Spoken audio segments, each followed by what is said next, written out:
Estudo Bíblico 8.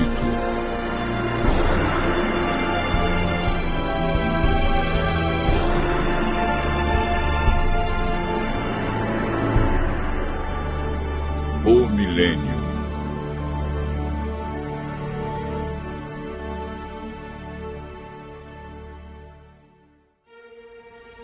No estudo anterior, aprendemos que Jesus virá nas nuvens com milhares e milhares de anjos tocando trombetas.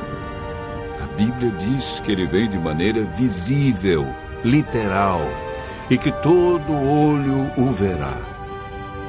Aprendemos que por ocasião da volta de Jesus, haverá 4 classes de pessoas na terra. A primeira é composta pelos justos mortos, que farão parte da primeira ressurreição. A segunda classe é dos justos vivos, que serão transformados e levados para o céu juntamente com os ressuscitados. A terceira classe é formada pelos ímpios mortos, que permanecerão na sepultura.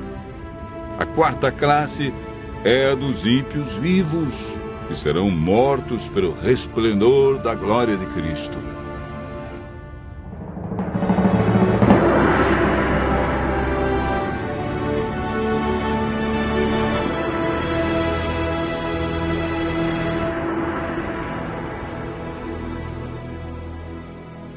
Hoje vamos aprender um pouco mais sobre o milênio.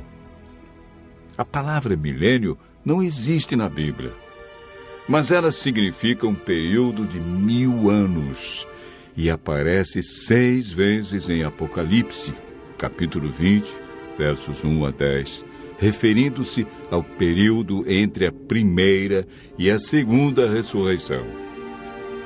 Sabemos que durante esse período, os justos estarão com Cristo no céu. O que eles estarão realizando? Como ficará a terra durante os 1000 anos? O que acontecerá no final desse período? Durante o milênio, os salvos participarão do juízo chamado juízo de comprovação. Sobre esse assunto, o apóstolo João escreveu no Apocalipse, capítulo 20, verso 4. Vi também tronos, e nestes sentaram-se aqueles aos quais foi dada a autoridade de julgar. Vi ainda as almas dos decapitados por causa do testemunho de Jesus, bem como por causa da palavra de Deus, tantos quantos não adoraram a besta, nem tampouco a sua imagem, e não receberam a marca na fronte e na mão, e viveram e reinaram com Cristo durante 1000 anos. O apóstolo Paulo, em 1 Coríntios, capítulo 6, versos 2 e 3, afirma: Ou não sabeis que os santos hão de julgar o mundo? Ora, se o mundo deverá ser julgado por vós, sois acaso indignos de julgar as coisas mínimas? Não sabeis que havemos de julgar os próprios anjos? Quanto mais as coisas desta vida. Esse julgamento que ocorre durante o milênio não decide quem está salvo ou perdido. Essa decisão é tomada por Deus, em resposta à aceitação ou rejeição de sua graça, antes da segunda vinda. Todo aquele que não participar da primeira ressurreição não terá parte na vida eterna.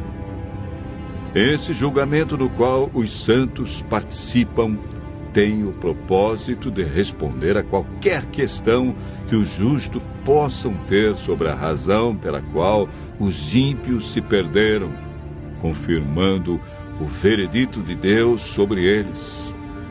Enquanto isso ocorre no céu, qual é o cenário aqui na terra?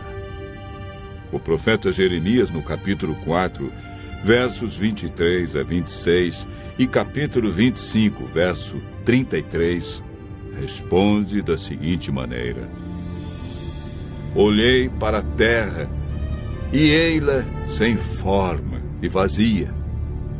Para os céus, e não tinham luz. Olhei para os montes, e eis que tremiam, e todos os outeiros estremeciam. Olhei, e eis que não havia homem nenhum, e todas as aves dos céus haviam fugido. Olhei ainda, e eis que a terra fértil era um deserto, e todas as suas cidades estavam derribadas diante do Senhor, diante do furor da sua ira. Os que o Senhor entregar à morte naquele dia se estenderão de uma a outra extremidade da terra.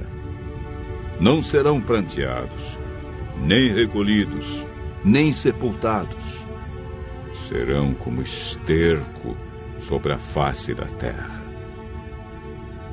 O milênio é o período em que se cumpre esta profecia, quando a terra ficará sem forma e vazia como um deserto, como um abismo. Não haverá pessoa viva e as cidades estarão todas destruídas diante da vinda de Cristo. A terra ficará cheia de mortos, sem haver quem os sepulte. Estas circunstâncias são as cadeias que prendem Satanás a esta terra, contemplando o resultado da sua obra de morte e destruição, conforme descrito por João em Apocalipse 20, versos 1 a 3.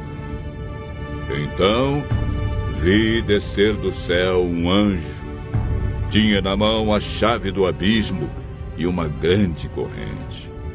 Ele segurou o dragão, a antiga serpente, que é o diabo, Satanás, e o prendeu por 1000 anos. Fechou e pôs selo sobre ele, para que não mais enganasse as nações, até se completarem os 1000 anos. Depois disto, é necessário que ele seja solto pouco tempo.